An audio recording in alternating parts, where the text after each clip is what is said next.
Alchemizing your story. This is such an important process of telling your story, sharing your story, and being a living embodiment of your story. As we start to write our story, as we begin to go a step further and share it in some capacity, it's natural for just fears and shame and resistance and rejection and all of these different things to come up. It's a totally natural part of the process because you are about to express a truly embodied version of yourself into the world. So, that being said, what we want to start to think about when you started writing your story, are there any parts that you left out or wanted to leave out, and why? Sometimes we were actually the villain in our own story, and I know that's super uncomfortable.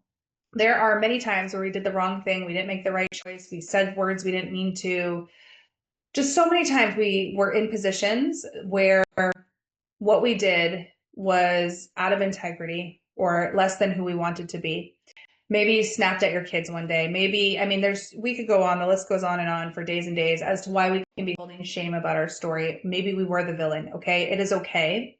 You just have to own those parts. And so it's important that we go back and we forgive those versions.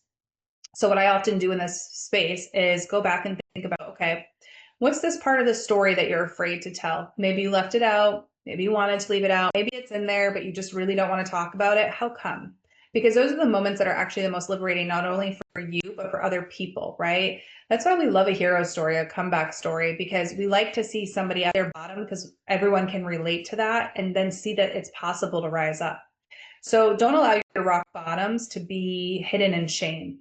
So I want you to just think about, okay, that version of me that did XYZ, did they mean to do it? Were they doing the mean thing? Were they trying to be mean?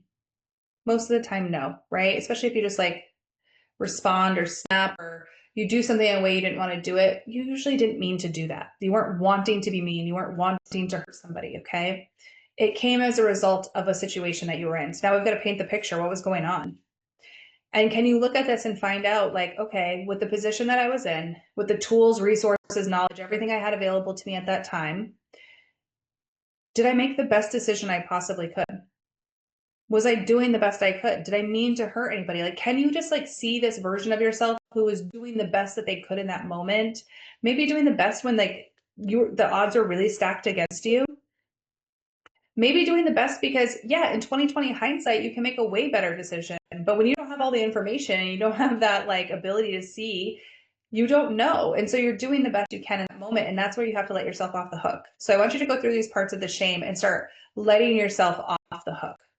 And I want you to know, like, as you do this, the belief will come to the surface. So if you're like not wanting to share that, well, if people see that about me, they're not gonna like me. They're gonna think I'm broken. They're gonna think I'm not lovable, I'm unworthy, or whatever you're making true. Now we also have a belief system we can clear, and now we can reprogram it, and it gets to be easy and it gets to be fast, and we get to move through this very quickly and alchemize the parts of our story that we are most afraid to share. The other part of this is like something that also can kind of help is if someone else were to tell you the story, if your best friend came to you and told you your story as theirs, right? So say my best friend comes to me and she's telling me her story and she did the things that I'm so ashamed of and don't want to share. How would I respond to her? I would still love her. That wouldn't stop me from loving my best friend. Like, are you kidding? I'd be like, it's okay. You didn't mean to do that. Like, we all make mistakes. Like, why can't we offer ourselves that same grace, right? So what did you need in that moment? And what do you need right now to feel safe?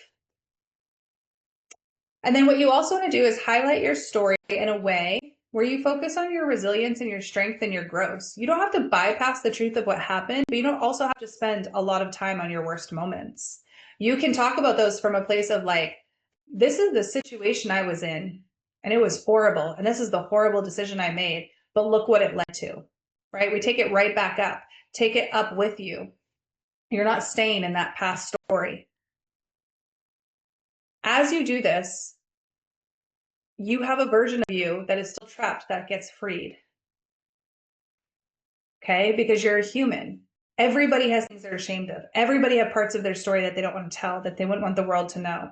But when you can really free yourself and you can write this out and you can be honest about it, and then you can tell it from the most high vibrational aspect where you're not bypassing, you're being real honest about your truth, but you're showing why that's important, how it was part of the arc, the story arc, the character arc, whatever, you can let it go. When you see that if somebody else did it, you wouldn't hold it against them. You can see like, oh, I'm the one holding this against myself. Nobody else is. And then you can release and integrate. So one way I like to do this is I like to actually write myself a letter.